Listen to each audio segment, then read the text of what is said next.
Brothers and sisters, we're here in the Great Central Valley outside of Fresno with the wonderful people who grow our almonds. I'm with Steve Koretoff. We've been working with the Cartoff family for over 25 years or so, that's all. And it's been a privilege and honor to work with them. They are simply the best. And so we're here. We're here in this, in a very, very special time. The almonds are blossoming. The whole Central Valley is billowing with white. You can hear in the background, the bees are buzzing, the bees are doing their work. So it's a very, very special time of year. And the fact that the almonds are blossoming, despite the hysteria, the delirium, the fear, the all-pervasive fear, and the adversity and challenges and whatever, gives us hope. This gives us hope that we will pull through despite the challenges. So we're talking today with Steve Koretoff. And Steve, for how many years have you been growing almonds? My father started in this business, speak of the devil, he just pulled out in the almond industry in 1966. In 1966, wonderful, wonderful. And I understand that that you happen to be the fourth generation of people here working this California earth, and your family in itself is of 5 generations now. Yes. Here in California. Good. You came over from the old country at the turn of the previous century, in my understanding, and the first thing that you did was to buy some 20 acres of land simply to grow crops to feed the family. That's my understanding. And we're actually standing on that land that the family bought in about 1910. In 1910, amazing. Yeah, so this is that property. How wonderful, Steve. So, Steve, let me ask you this. Just now, I know you have something like 500 acres of trees. How many trees do you happen to have? How many almond trees, just in round numbers? Yeah, we've got, I have to do the math in my head, so we have somewhere close to 70,000 trees. 70,000 almond trees. Can you relate to that? Can you relate to that, brothers and sisters? 70,000 almond trees. So that is one immensity of work. I mean, just cultivating them, tending the trees, caring for the trees, irrigating, fertilization, and all that. Just how large a crew do you have helping you out?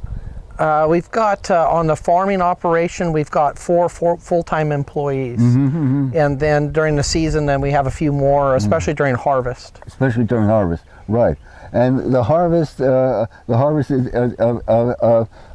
is now pretty much automated, and we've also made a video which we have on YouTube, which we call America. It's raining almonds. What they do, a machine comes along and shakes the tree. The almonds go in canvas bags, and they're brought up in conveyor belt, and then the almonds. Anyway, when it shakes the tree, all the almonds fall down. So America, it's raining almonds, and it's something to see how you've managed to take it. Once upon a time, almonds used to be harvested by hand, but now it's all automated. Very, very ingeniously, if I may say so. So that's good. So therefore, with your 70,000 trees, just in round numbers, how large was your crop last year? Last year, our total for our own personal farms were just under 1 million pounds. Just under 1 million pounds of almonds. Can you relate to that? That is phenomenal. 1 million pounds of almonds harvested from over 70,000 almond trees. That is just, that's just phenomenal. That's just phenomenal. So then we have anyway, and the almonds that you give us are outstanding in their taste and flavor. We have never had a complaint, not ever, as far back as I can remember. The taste and flavor is still there, and although we make many different nut butters, the pillar of my business began with almonds, and to this very day it's almond butter, and we have our almond butter in natural food stores all the way from San Diego to Seattle, in most every single natural food store, and also some major stores in New York, in New Jersey, and Pennsylvania, and also in the greater Miami area. But basically, we're now we're in every natural food store throughout the West Coast. And it's largely thanks to you and the magnificent almonds that we get to you, Steve. It's such a privilege to work with you indeed. And then some other questions, basic questions. How do you bring fertility to your trees?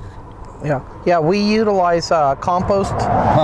Compost is our primary source for nutrition for the orchard. So.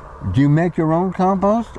No. We have somebody that we work with, and that they age the compost over the season. So right now they'll actually start stockpiling and start working that compost now, and we'll apply that later after harvest, late this fall, early winter next year. Late this fall and early winter, so it has time to sort of settle in. That's a beautiful thing. And then my other question is, how do you irrigate your trees? Do you have a ballpark figure as to what volume of water that you use? Would you have a handle on that? Yeah, normally in the San Joaquin Valley, it takes roughly about 3 acre-feet of water. 3 acre-feet of water? Yeah. So water basically 3 feet deep. 3 feet deep. And that's what you would use throughout the whole season. So small increments, a few inches of water at a time. Yeah. Okay, that's okay. And where does the water come from? We're very fortunate. We're in an excellent irrigation district. We're in the Fresno Irrigation District, and all of our water comes from the High Sierras. Yeah. Through Pine Flat Dam, and then it's distributed out through a series of canals. And so that water comes to us, and then we've got pipelines here, and it's all gravity fed. There's no power required. So it's engineered in such a way that you don't have to pump. That's magnificent. Those old timers were very smart. Very, very smart, and ingenious irrigation system. So basically, the point I want to emphasize is that the trees are watered from melting snow in the High Sierras. This is correct. That is magnificent. That's what that's what our viewers want to hear. That is that is so very, very good, and. It's quite a story indeed, how your family came here at the turn of the previous century with nothing but the clothes on their backs. They were invited to leave the old country, so to speak. They sort of got out of there, and they came here, and I understand that the first thing that they did was to purchase 20 acres of land, basically this land right here, and the reason why they did was just to grow food to feed their family. That is correct. That is a magnificent story indeed. So very, very glad to hear this, and I just want to give thanks to you and the wonderful people who work with you in producing the highest quality almonds. And I just want to say, Steve, it is a privilege and honor to work with you, and the intentionality that you bring. In other words, it's not just a mechanistic process, but the intentionality and the love and devotion that Steve and his family brings to growing the almonds makes every difference in the world. Yeah, it's definitely a labor of love, and we can't control the weather, and a lot of times the insects and various things that we just don't have any control over that.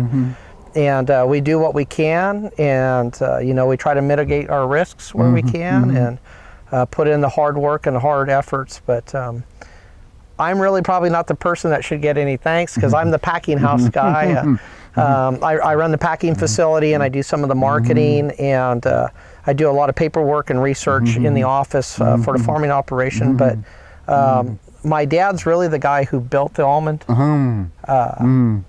built the whole almond operation, and he grew up in this house right here. My grandfather was born right here. Of course, my great-grandfather and grandmother were born in Russia, but the family's been here for a lot of generations, and my brother's really taken the reins, and he's doing a lot of the farm managing now. And so he's the guy that's up at 4:30 in the morning. 4:30 in the morning, and probably working to around 6 or 7 in the evening at least. If it's a short day. If it's a short day. Yeah, because it's, you know, when we have irrigation and field work going on, it's the work that we do out here. It's not work that we can put off for a week or 2 weeks, or come up with a business plan and, oh, well, you know, we can do deferred maintenance. Well, we can't do that. My father always said that you have to strike while the iron is hot. In other words, the timing is critical, and when there's a time to do the job, you have to do it. And timing is everything. Timing is everything. Absolutely. Nature waits for no one. That's right. That's So, right. And you have to hit it just right. Yeah. Just right. Yeah, but yeah, my brother puts in a lot of hard work, and you know, and not just my brother, our employees.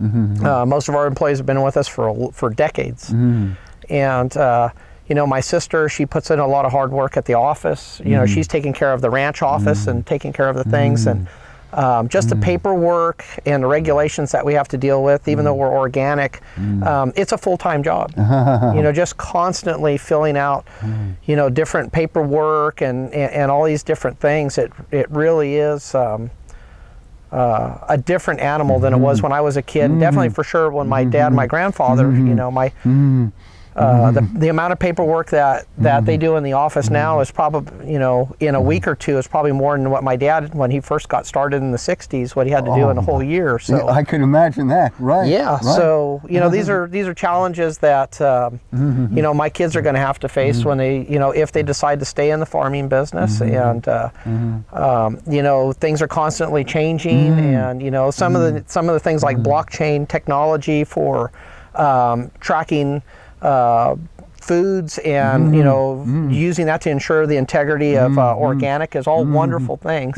But old people like me, we move kind of slow to new technology. Right. Who would have even imagined or conceived of that even 20 years ago? Yeah. So, but a lot of the tools are good tools, and so, but we just have to find ways to incorporate those things in. I understand. I understand. Well, you are going forward. You're going ahead, and I just want to say, what a magnificent achievement! Starting from basically from nothing at all, with the clothes on your backs, you know, and buying 20 acres right here simply to feed your family, and now harvesting 1 million pounds of alive organic almonds every year. That is a phenomenal achievement, and it shows you that there is so much hope in this world. We shall persevere, and we shall get through, no matter what. Steve, it's been a privilege and honor. Thank you kindly indeed. Well, thank you. Thank you very much. We really appreciate all of your efforts and all of your business. We really appreciate the continued support from the consumers and the customers, and we, you know, the way that we grow and process the almonds, it really means a lot to us, and everyone who's consuming the almond products that we provide for Jesse. We consider that just like family, and it's really important to us to make sure that we're delivering a high quality product with integrity and equity. These are things that are very important to our family. We've always looked at whatever is leaving our farm it needs to be the same quality that we'd put on our own family's table, and we just really appreciate the outpouring of support from the organic consumers that they've showed us through Living Tree Community Foods. It really does mean a lot to us, and we'll continue to do our best to continue to provide a high quality, high value product. And your secret ingredient is the love and devotion that you manifest in these magnificent almonds. It certainly comes through. Yeah. It's an honor and privilege. Thank you kindly indeed. Thank you very much. A privilege. Thank you.